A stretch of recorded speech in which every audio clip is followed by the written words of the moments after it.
This is Red Eyes Radio coming to you from redeyescreations.com. I hope you're well wherever you are in the world. Welcome, as we have legend Colin Wilson with us today for an hour to talk about his books and his works. He's probably best known for the book The Outsider, but he's done so much more throughout the years. He doesn't have a personal website, although there's a few fan sites out there, some that we'll link up so that you can read more online about him and his work. His most recent book is called Super Consciousness, The Quest for the Peak Experience, and we'll be talking more about this a little bit later in the program. But we have many other areas to discuss as well: magic, the occult and esoteric, as well as his thoughts on Aleister Crowley, consciousness, psychology, religion and so much more. So stay with us for an interesting discussion with Colin Wilson.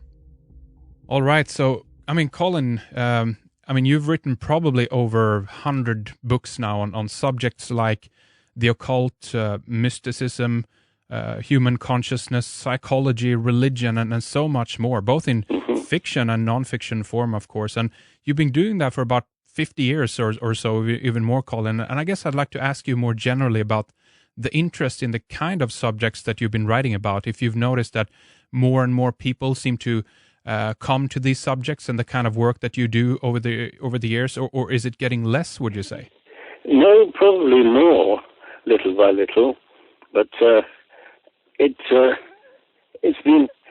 subject that doesn't interest enormous numbers of people, but little by little, it does seem to be increasing. Yeah. Largely because when my first book, The Outsider, came out, which is back in 1956, I found that most of my intellectual contemporaries tended to be left-wing and interested only in politics, whereas my interest in, the human mind, human psychology, and so on, tended to be fairly rare.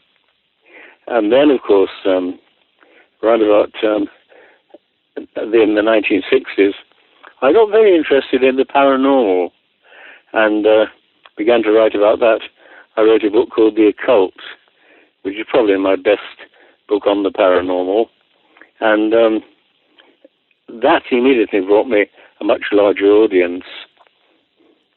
So, in other words, people are interested in the subject of the occult. And, for instance, if we talk about your work on Gurdjieff a little bit, the book you wrote on that is basically called The War Against Sleep, which also to me imply the idea that humanity at large is at sleep and we're trying to wake up. And again, this basic idea that you've been writing for this now about 50 years, have you noticed that humankind is getting more and more awake as we progress, or do you feel that it's the opposite? Are we falling asleep or are we waking up?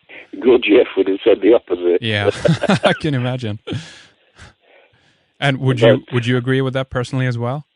Well, I guess your problem with human beings is certainly to do with our mechanicalness. It's a part of us that I have always called the robot. We have in the mind a kind of robot servant who does things for us. So you learn something sort of rather difficult and complex, and like, I don't know how to type or how to ride a bicycle. And then after a little, the robot takes it over and does it for you automatically. So you no longer have to think about it. But the trouble with this robot is that he not only does all these things for you, like typing and riding a bike and so on, he not only takes these over, but he also takes over all kinds of things we'd rather do ourselves. So that, for example, when you're young, you discover that a certain piece of scenery strikes you as incredibly beautiful. But after a while, you find it's more difficult to obtain this feeling because the robot is feeling instead of you. And, love making even can become robotic. I sometimes say, jokingly, that my making love to my wife has been taken over by my robot. So you have to recognize this mechanical part of us. Yeah. Now, it doesn't matter that we have a mechanical part to us. It's inevitable. But what we can do is kind of make efforts to be awake. And when you make this particular kind of effort to be awake, you quickly discover that there's a knack to it that you can gradually get better at. And this is what has tended to happen to me. You see, I've always felt also that one of the basic problems of human beings is their tendency to pessimism. They tend to feel, that life is extremely difficult, and it's very seldom that you meet an optimistic person. Yeah. In my book, Super Consciousness, the last little book that came out, I talk about a man who made an extremely interesting discovery. One day he was saying to somebody, "I feel so unhappy," and his friend said to him, "You're not unhappy, Chris. You just think you are." Yeah. And he said, "What?" And suddenly it hit him that was perfectly right. We often think things, and what's more, we cause things to happen to our feelings, our reactions, simply by thinking them. And that this is one of the main problems with human beings.